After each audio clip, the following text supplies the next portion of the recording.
Ce programme vous est offert par Illico Cash.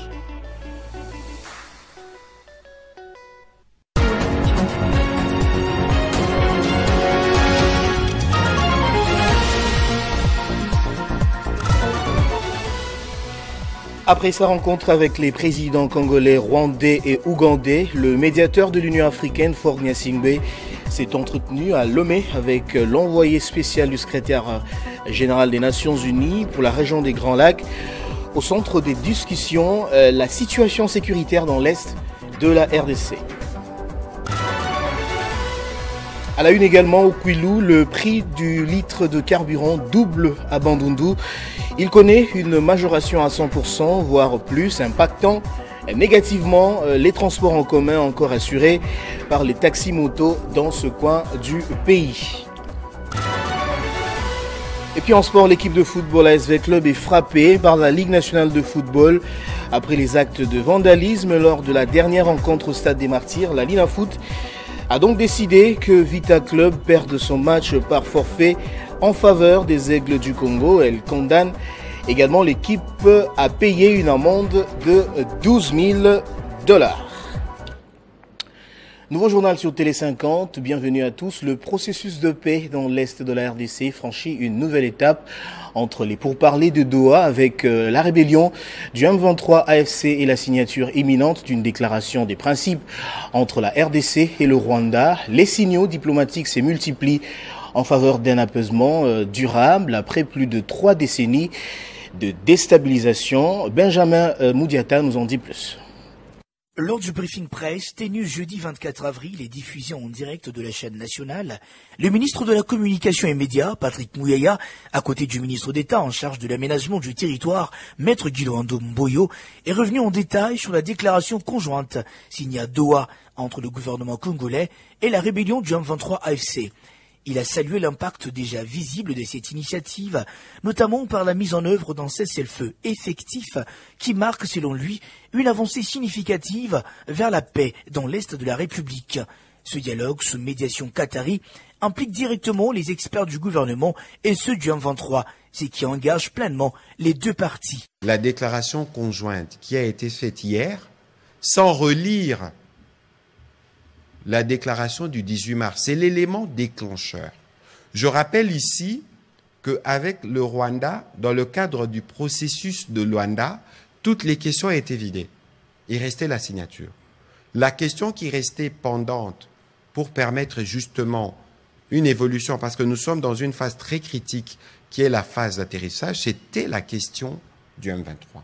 Les porte-paroles du gouvernement ont également indiqué que les discussions dans les cadres de la médiation de Doha continueront en mettant à profit les acquis du processus de Luanda, désormais conduit par le président togolais Faure Gnassingbé.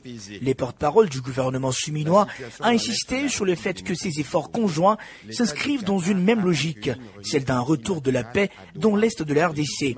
Dans la foulée de ces efforts diplomatiques, un autre signal fort est attendu. Ce vendredi à 19h, heure de Kinshasa, la ministre congolaise des Affaires étrangères, Thérèse Kaikwamba Wagner, signera à son tour une déclaration de principe avec son homologue rwandais, Olivier Nduhungirehe. Cette initiative vise à rétablir un dialogue bilatéral avec Kigali, alors que les autorités congolaises et des experts onusiens continuent de dénoncer l'implication du Rwanda dans le pillage des ressources naturelles congolaises. Une situation qui alimente, selon plusieurs rapports, des circuits d'approvisionnement en minerais frauduleusement vers des firmes asiatiques et occidentales. Je l'ai dit au sommaire, le président togolais, nouveau médiateur dans la crise RDC-Rwanda, Faure Gnassingbé, s'est entretenu hier jeudi à Lomé avec l'envoyé spécial du secrétaire général des Nations Unies pour la région des Grands Lacs. Au centre des discussions, la situation sécuritaire dans l'est de la République démocratique du Congo, la montée des tensions entre Kinshasa et Kigali et la nécessité de restaurer la confiance entre les acteurs régionaux. La rencontre a porté principalement sur les questions de paix et de sécurité sur les continents africains, avec un accent particulier sur l'évolution de la mission des médiations conduite par le chef de l'État togolais Faure Gnassingbe entre les Rwanda et la République démocratique du Congo. L'envoyé spécial du secrétaire général des Nations Unies pour la région des Grands Lacs, Yang Xia, a exprimé la volonté des Nations Unies de soutenir les Togo dans cette noble mission pour la paix et la stabilité dans cette région du continent. Le représentant onusien a également appelé à une coopération renforcée entre les pays de la région et l'unité africaine face aux défis sécuritaires. Pour rappel, Faure Gnassingbe a été officiellement désigné par l'Union africaine comme médiateur dans la crise opposant la République démocratique du Congo, les Rwanda et le M23 le 12 avril dernier à la suite d'une proposition du bureau de l'Assemblée de l'organisation continentale.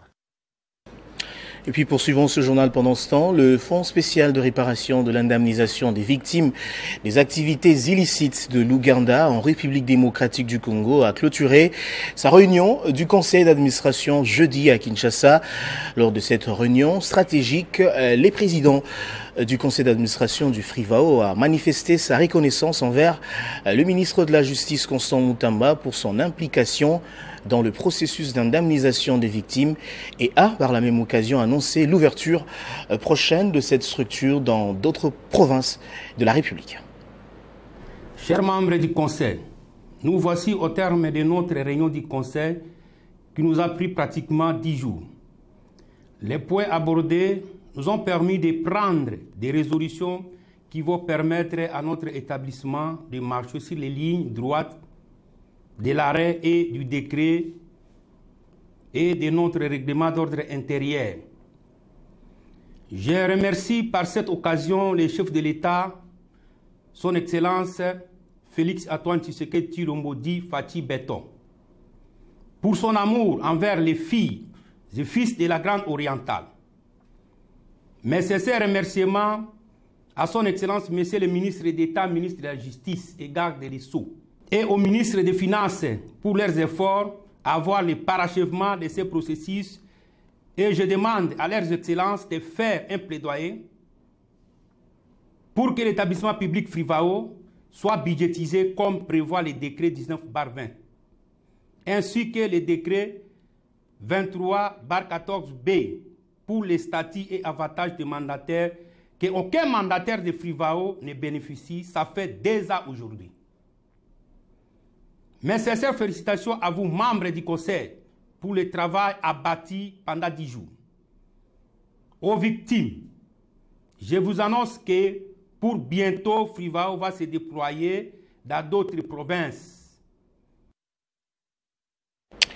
Et puis en bref, je l'ai annoncé au sommaire, au Kwilu, le prix du carburant double à Bandundu. Il connaît une majoration de 100%, voire plus, impactant négativement le transport en commun, encore assuré par les taxis-motos dans ce coin du pays. Nous y reviendrons avec force et détails dans nos prochaines éditions. Et puis dans le cadre de la préparation de la semaine d'action mondiale pour l'éducation 2025, la Coalition nationale pour l'éducation pour tous, CONEP RDC, une structure de la société civile, a organisé une activité à l'intention de l'opinion publique. En cette période où le pays est agressé, cette organisation milite en faveur de la scolarité des enfants dans les zones à conflit. Nous sommes réunis aujourd'hui pour évoquer une question cruciale qui nous concerne tous, l'amélioration du système éducatif et la valorisation de l'éducation dans notre pays. En effet, l'éducation est un droit fondamental qui doit être accessible à tous, sans distinction aucune, même en temps de crise. Malheureusement, force est de constater que notre système éducatif est encore loin de répondre aux besoins de tous les apprenants.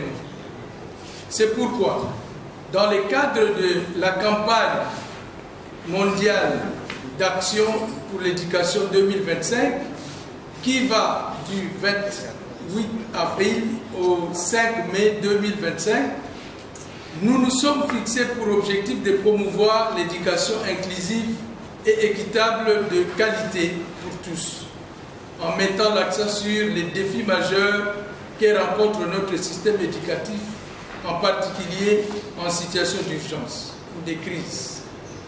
Pour la Connect RDC, la SMAE 2025 en RDC ne sera pas seulement une campagne de sensibilisation, mais aussi et surtout une mobilisation nationale impliquant le gouvernement, la société civile, les enseignants, les élèves, les partenaires techniques et financiers et autres.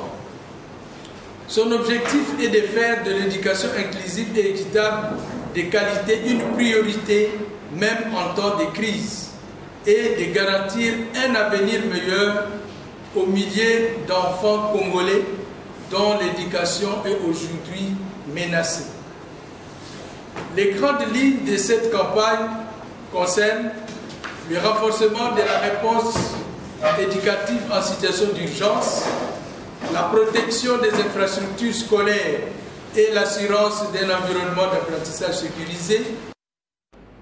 Autre chose à présent, l'ASPL, le Rassemblement des Patriotes Congolais et le collectif des parlementaires debout de l'UDPS Tshisekedi ont décerné 2 diplômes de mérite à Jacques Moussafiri, président, directeur général des sociétés MTC International et E-Commerce SAS, une reconnaissance pour son engagement et sa contribution dans le secteur numérique en République démocratique du Congo.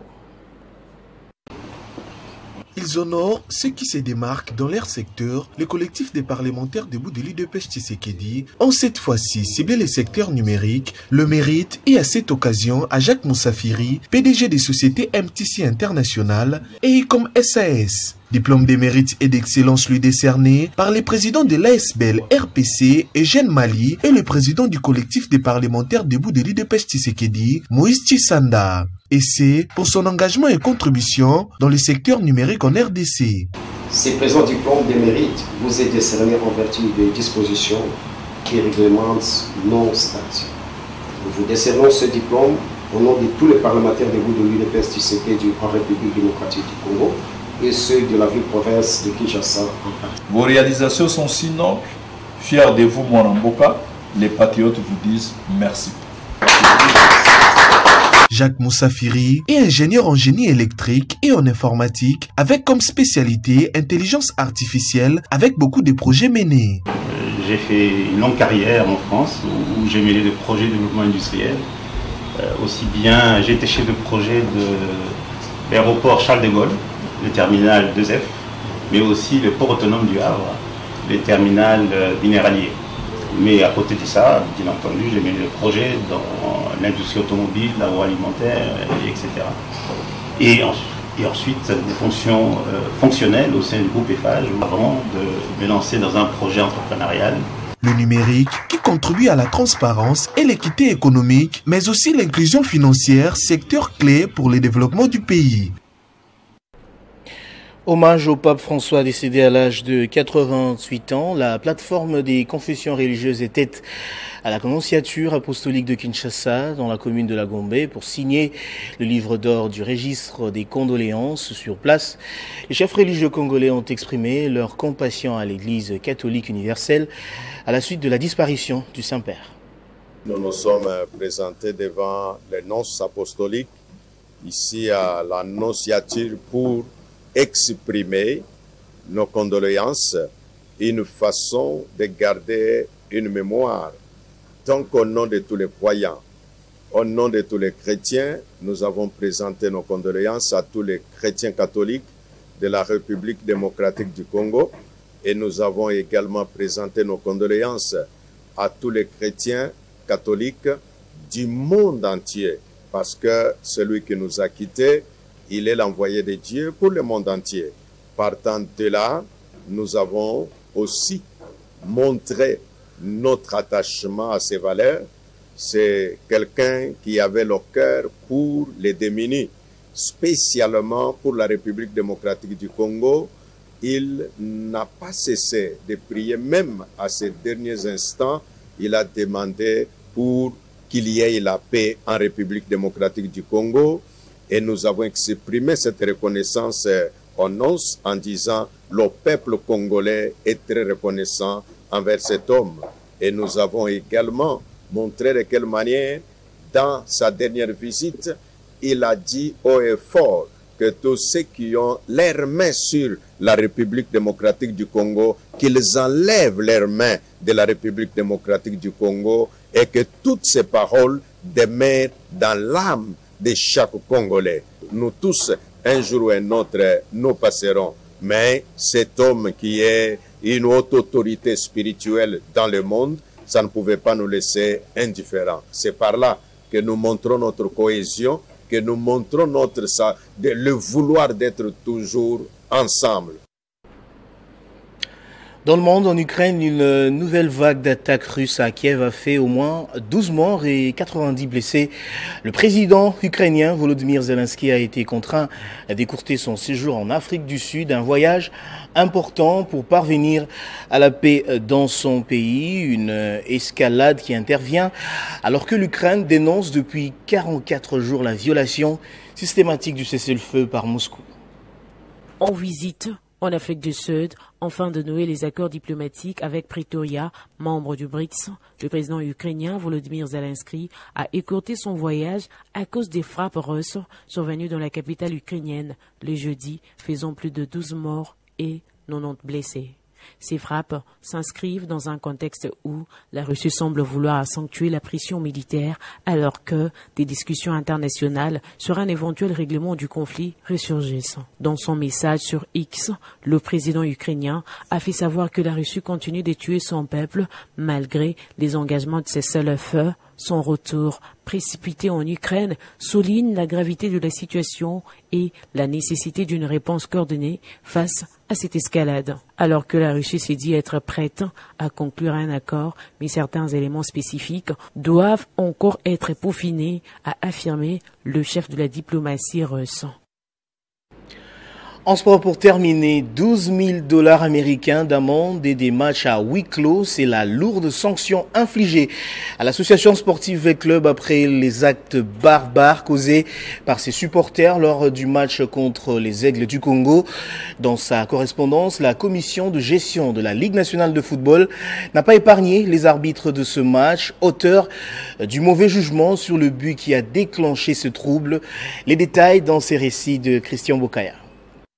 Les actes de vandalisme perpétrés par le supporter de l'association sportive V-Club ne sont pas restés impunis. 24 heures après le match, FC Les Aigles du Congo AS V-Club, qui a tourné au vinaigre, la commission de gestion de l'Arena Foot a infligé une amende de 12 000 $ américains au Dauphin Noir. Le club vert et noir perd ainsi son match face aux Samouraïs par forfait et devra réparer des dommages causés après constat contradictoire avec le stade de Martyr, l'équipe de la SV Club, le commissaire au match. En plus de cela, l'association sportive V-Club jouera ses 3 prochains matchs à domicile à huis clos et avant de poursuivre le championnat, le club est condamné à payer l'amende. Après avoir lu les sanctions de l'Arena Foot, les dirigeants de V-Club auraient levé l'option de se retirer de l'Arena Foot. Le club ne serait pas d'accord de payer les amendes, puis de jouer encore 3 matchs à huis clos. Qui commence? Il y a but ou pas? Si, il y a but. Si, mais quel but somptueux! Eh oui, le but est approuvé. Reconnaissant que c'est le mauvais jugement des arbitres qui a provoqué ces actes antisportifs, la commission de gestion a lourdement sanctionné ces derniers. L'arbitre Nzingere a écopé de 12 mois de suspension et son assistant Kamwena Nzongola de 24 mois d'inactivité. La bataille pour ces playoffs s'annonce rude et aucune équipe ne semble venir en victime expiatoire. On va prendre les rappels des titres à présent. Après sa rencontre avec le président congolais, rwandais et ougandais, le médiateur de l'Union africaine, Faure Gnassingbe, s'est entretenu à Lomé avec l'envoyé spécial du secrétaire général des Nations Unies pour la région des Grands Lacs. Au menu, la situation sécuritaire dans l'est de la RDC. Au Kwilu, le prix du litre de carburant double à Bandundu. Il connaît une majoration de 100%, voire plus, impactant négativement les transports en commun, encore assurés par les taxis-motos dans ce coin du pays. Vous avez également suivi dans ce journal, l'équipe de football ASV Club est frappée par la Ligue nationale de football après les actes de vandalisme lors de la dernière rencontre au stade des Martyrs. La Lina Foot a donc décidé que Vita Club perde son match par forfait en faveur des Aigles du Congo. Elle condamne également l'équipe de l'ASV Club à payer une amende de 12 000 $. Place à présent à la revue de presse.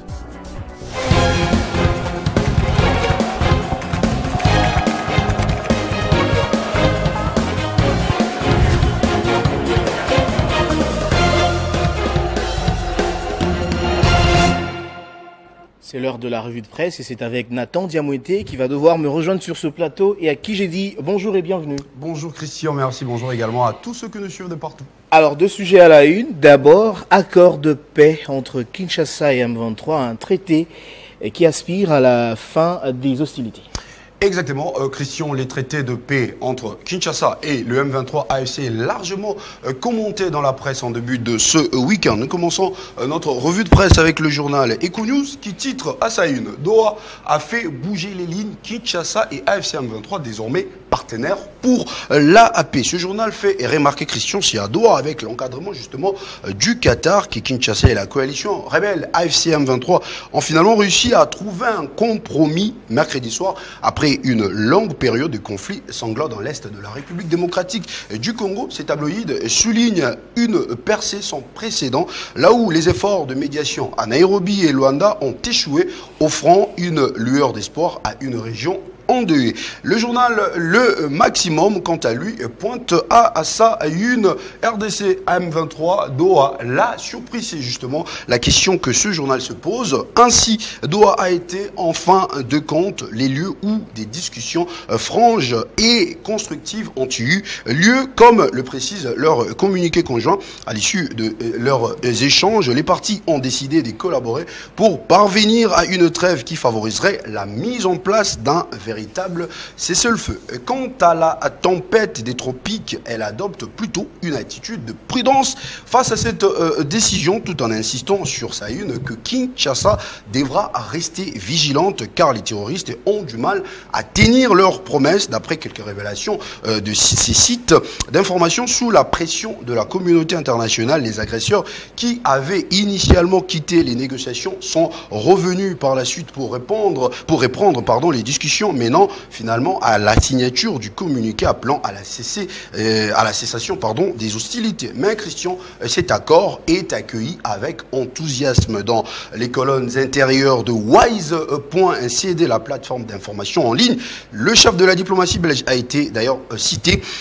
Ces derniers a déclaré hier, jeudi 24 avril, qu'il s'est rendu en République démocratique du Congo ce vendredi, aujourd'hui donc, pour exprimer sa satisfaction concernant l'initiative du Qatar. Christian, cette déclaration est également accueillie favorablement par les députés nationaux Fils Bokwanda, mentionnés par nos collègues du magazine Les Colibris et Presse. Il souligne en même temps l'équilibre entre l'espoir et la vigilance, et la voix parlementaire de cet élu plaide pour cela. Il note que cette observation impeccable effectuée par Fils Bokwanda, qui témoigne d'une lucidité chargée de compassion, souligne que le moment n'est plus à promettre des paroles vides, mais à agir de manière déterminée. Et puis Nathan, pour tirer le rideau, réforme salariale à la fonction publique, Félix Antoine Tshisekedi, président de la RDC, lance les travaux. Et effectivement, Christian Kalonji, comme vous l'avez d'ailleurs mentionné dans votre présentation, on le retrouve aussi à la une du journal Info 27. Voilà, on écrit fonction publique, Tshisekedi lance une réforme salariale inédite pour restaurer la justice sociale. Selon ce journal, c'est un projet que le gouvernement n'a pas eu l'audace de commencer depuis presque 60 ans, une réforme ambitieuse appréciée par les syndicats qui vise à mettre fin à ce que le président lui-même décrit comme, je cite, un système administratif à deux vitesses. Selon le journal Les Travailleurs, les vice-premiers ministres chargés de la fonction publique, Jean-Pierre Liaou, cité dans cet article, a annoncé la mise en place dès le mois prochain d'un processus de suivi pour tous les employés du secteur public. Cette initiative vise à réunir le fonds indispensable pour mettre en œuvre cette nouvelle politique salariale. Selon, justement, pour conclure ce tour d'horizon, le journal. Si cette réforme est bien mise en œuvre, elle pourrait constituer un tournant majeur dans l'histoire de l'administration congolaise. Elle est déjà louée par les syndicats, y compris l'intersyndicale nationale de l'administration publique, Fidèle Kiyandi, son président qui est cité par ce journal, a salué une initiative, je cite, attendue depuis des années et a demandé la mise en œuvre effective des engagements pris à l'issue du lancement des travaux par les présidents de la République. Je remercie Nathan de votre présentation. C'est moi qui vous remercie, Christian. Voilà qui boucle complètement ce journal, madame, messieurs. Je vous remercie de l'avoir suivi depuis Accra, grâce à Télé 50.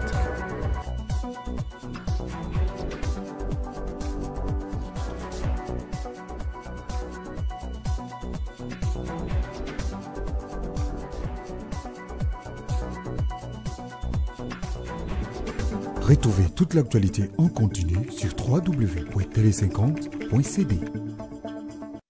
Ce programme vous a été offert par Illico Cash.